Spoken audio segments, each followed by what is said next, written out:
আরেকটা জিনিস দেখি, বিএনপি রিল বানানোর প্রতিযোগিতা করলো না সেটা নিয়ে। তো এই রিল বানানোর প্রতিযোগিতাতে যারা ভালো করলো তাদের তারেক রহমান মিট করবে, দেখা করবি, তো করলো, সাথে তারেক রহমানের মেয়েও ছিল, ভালো কথা। তো ইডি কারা কারা আসিছিল জানেন? এই মালটা আসিছিল বিএনপির অনলাইন সিপাল সালার। যারা জামাতকে ভোট দিতেছে প্রবাসী, তাদের সম্পর্কে কি বলে শুনেন, আগে শুনে নেন, তারপরে ওর কথা করছি। কিছু কিছু প্রবাসী দেখলাম যে তারা পোস্টাল ব্যালটে দাঁড়িপাল্লায় ভোট দিছে এবং তারা গণভোটে হ্যাঁ ভোট দিছে। আবার সেই ভোট দেওয়ার ভিডিও তারা ধারণ করে আবার সোশ্যাল মিডিয়াতে আপলোড করছে। তো আমার কথা হচ্ছে যে তারা এত খুশি মনে হেসে খেলে সুন্দর করে যে ভিডিওটা বানায় সোশ্যাল মিডিয়াতে আপলোড করলো, তারা যে নিজের বউকে, যারা প্রবাসী এবং দাঁড়িপাল্লায় ভোট দিচ্ছেন, তারা যে নিজের বউকে জামাতের আমিরদের কাছে ইজারা দিচ্ছেন, এই বিষয়টা কি আপনাদের মাথায় আছে? শুনেছেন?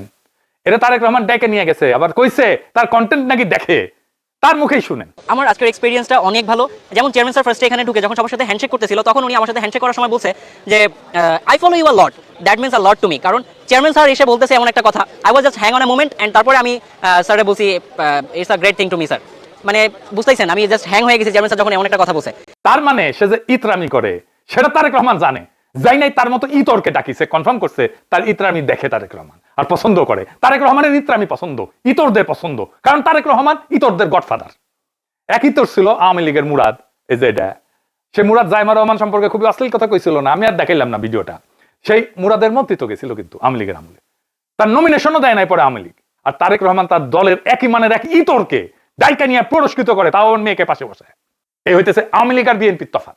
এই ব্যাপারে আওয়ামী লীগ বিএনপির চাইতে 1000 গুণ ভালো। সি সি সি তারেক রহমান, সি। চান্দাবাজ ধান্দাবাজ এদের তো আশ্রয় দিতেছেনি, ইতরদের গডফাদার হইতে হবে আপনারে